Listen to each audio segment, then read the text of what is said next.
Hello, Uta here of Trans Widow Uta Hagen YouTube channel and WordPress blog, utahagengrasswidow.wordpress.com. This is a cultivated kind of snowdrop. It has come up later. The other snowdrops are all done. And I got it from some company and planted it last fall. Now it is coming up a little bit later than the other snowdrops. You can see it's got these little green uh, uh, color on the flowers. It's just so sweet and beautiful. Not much of a fragrance. And the bad one, garlic mustard, is starting to bloom. And I pull it up by its roots. It has tap roots. I did not bring the roots into the house. And this is the one that is allelogenic. If you crush the leaves, it smells like garlic and mustard.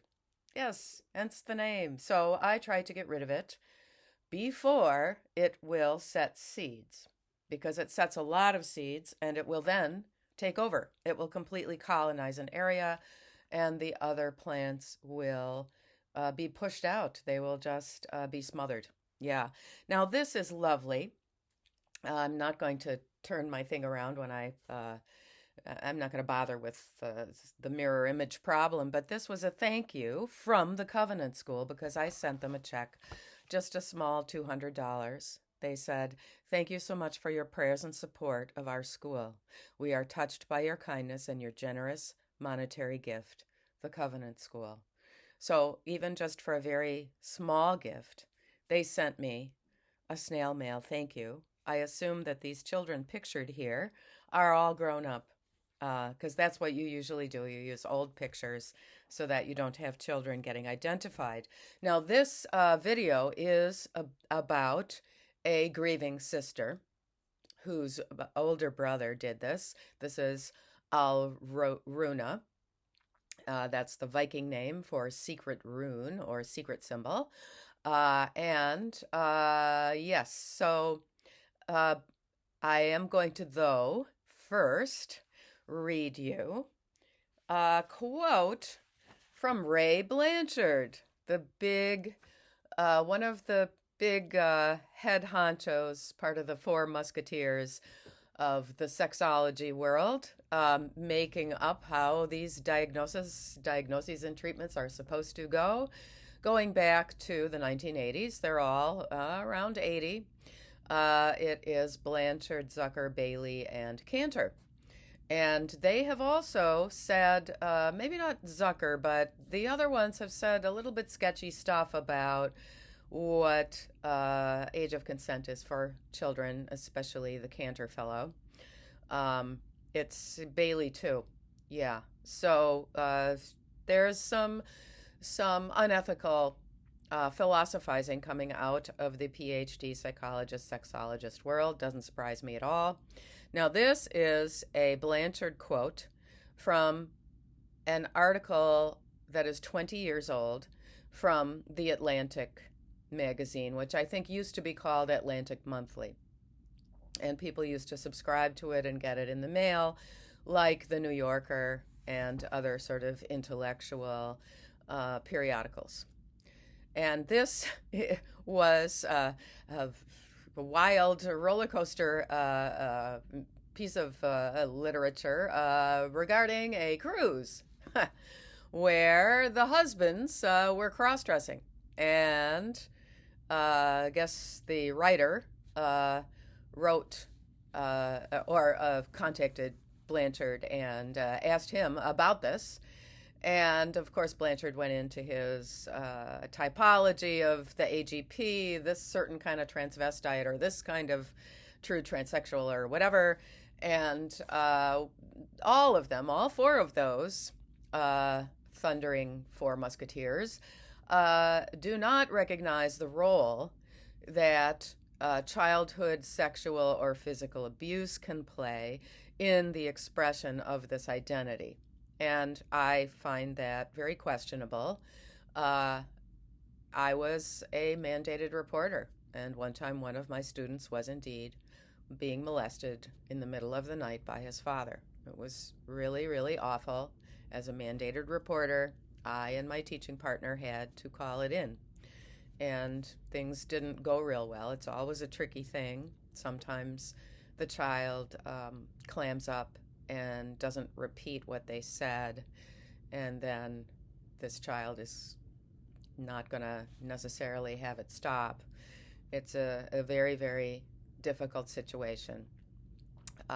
So that's the thing is, or, like my ex-husband, if his father was not a relatable father, who maybe has, looking back, maybe was on the autism spectrum, like Asperger, high intelligence.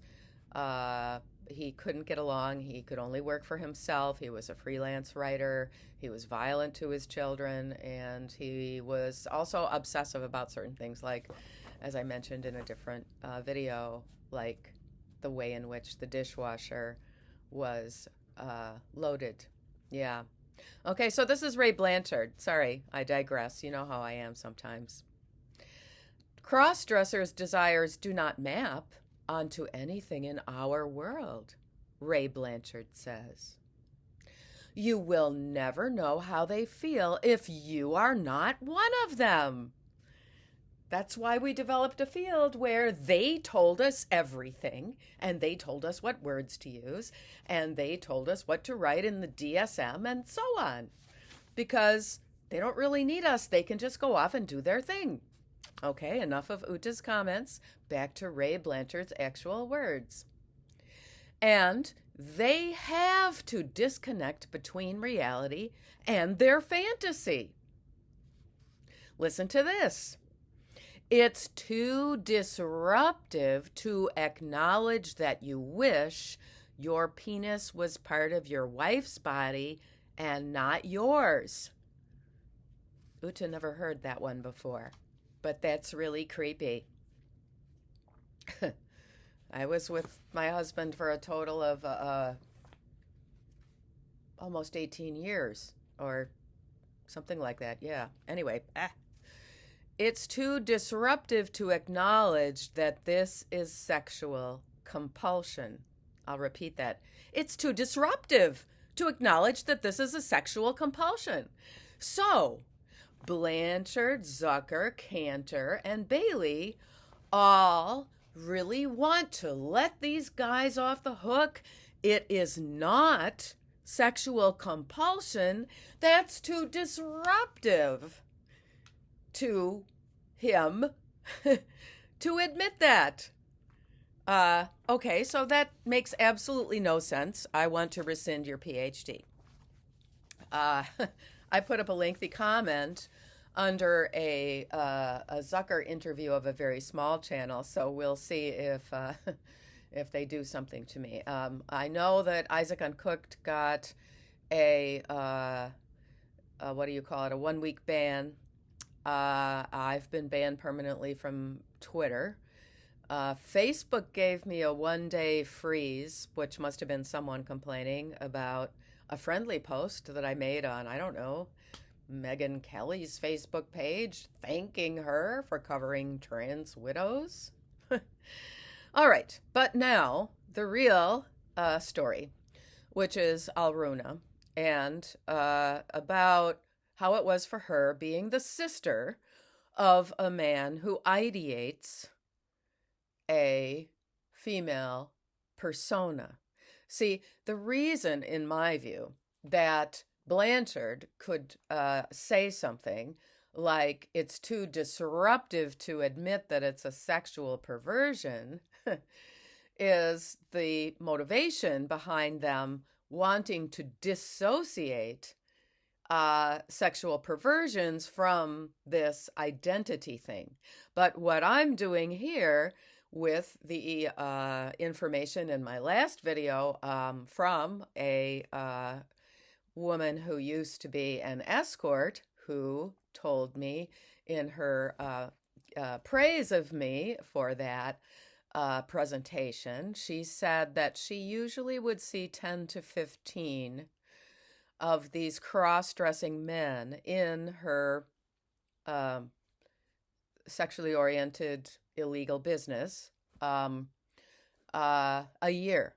And now she sees that it's just all over. She's retired from this um, activity. And so, you know, I really would like to see every woman who is in this escort trade to be rescued and to get away from this exploitative uh, activity, and to give us information as accurately as you can regarding how many cross-dressing men were asking for this perverse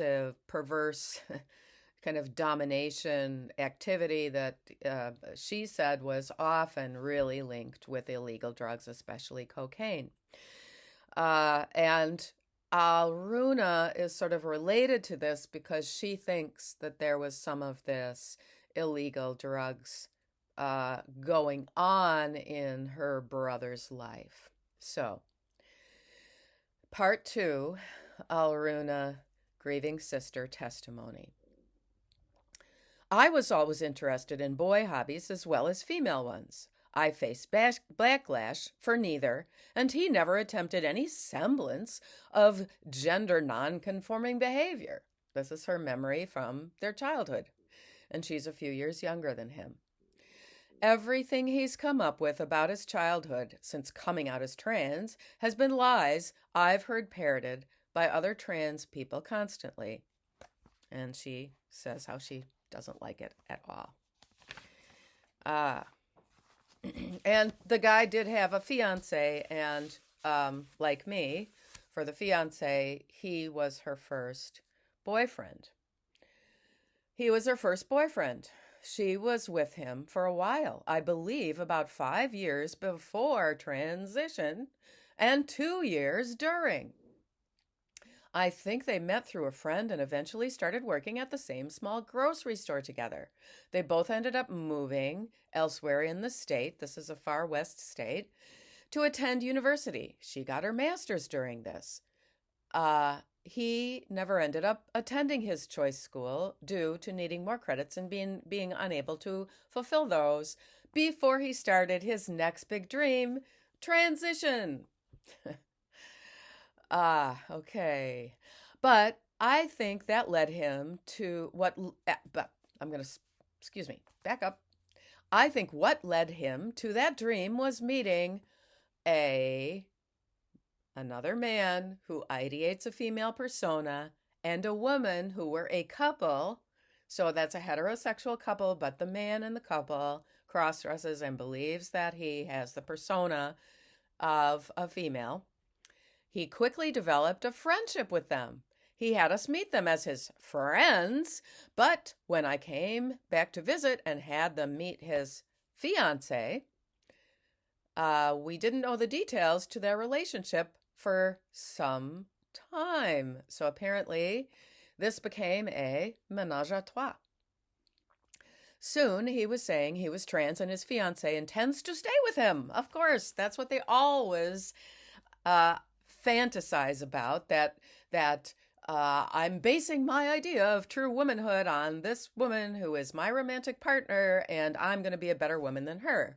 That is very, very common. Okay, with him. Everyone either accepted this and or didn't care. I think my brother's response, the younger brother, to him on the phone was just cool, I don't care, and a hang up. I instantly felt bad for his fiancée, even though I still believed in his story a little, as I knew that's obviously not what she signed up for with him. And just remember, this is in the context of a very woke environment where people are praising this, and this is being encouraged. And it's also being used as the reason why you don't get ahead in life, the reason why you didn't get into your program, the reason why you don't have a full-time job, the reason why you aren't starting a career. You've got this other project of pretending that you are the opposite sex. I instantly felt bad for his fiancée, even though I still believed in his story a little, as I knew that's obviously not what she signed up for with him. I did not have a huge amount of confidence she would stay that long, especially as my brother isn't an amazing guy as it stands. However, she did for some time, until I think he either accidentally or purposely revealed he was cheating on her with those friends that he had introduced to everyone. Soon after this, their split was announced, and soon after that, he was again coming out as poly, meaning that you have not monogamous relationships, but you have at the same time, and it's all out in the open, you have what's called polyamorous relationships. This involved phone calls and posting pictures of them as, I can't stand this word throuple, so I'm going to say as a ménage à trois, a menagerie of three in the French. Bragging about how amazing it is having two partners and how they all got along so well. It wasn't long before he had moved back in with family back in our hometown, as that is where the couple was local to. Giving up on his dream of college and their dreams together as a couple entirely. Oh, this is as a couple entirely, meaning with the fiancé. He also proceeded to tell everyone intimate details about them as a ménage à trois that nobody wanted to know. And we all grew quite tired of the poly song and dance. Thank you, dear. Thank you, Alruna, for the song and dance part. He always wanted to do around us, so he wanted to go around sharing this. This is a very narcissistic thing to do.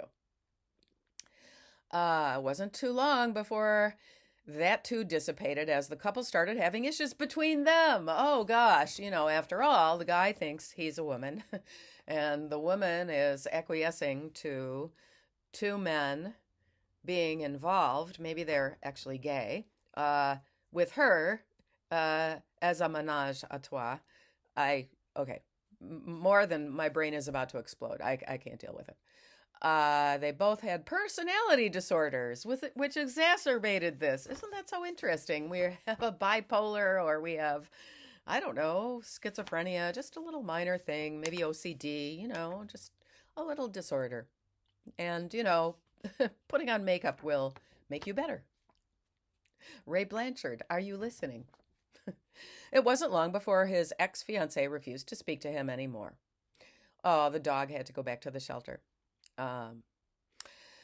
My brother was now telling people it was the greatest mistake of his life to cheat on his fiancée, and it was pretty hard to watch when there's nothing you can do.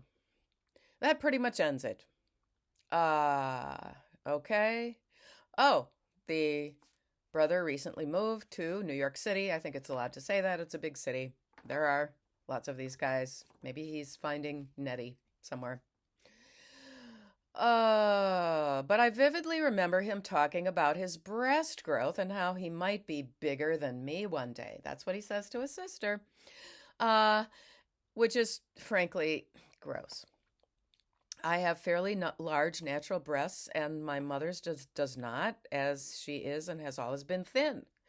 I won't even get into the stuff I believe or caught him stealing from me, as I haven't made an inventory. Oh, gosh. Oh. Okay, so she believes that he stole some clothing and jewelry and things. The items, yes. I'm positive they're missing, and he's the only one that could have taken it. And there are no other close female relatives for him to emulate, so he's emulating his younger sister. Okay, yeah. Yep, that is. He is mostly mentally well outside of some attention deficit issues and overall a lack of responsibility. It goes along with quite a few things. So I think I might even go out and do more weeding in the rain. Be well always in mind and body. And thank you. We're almost up to 900. Share, like, and comment. Thank you.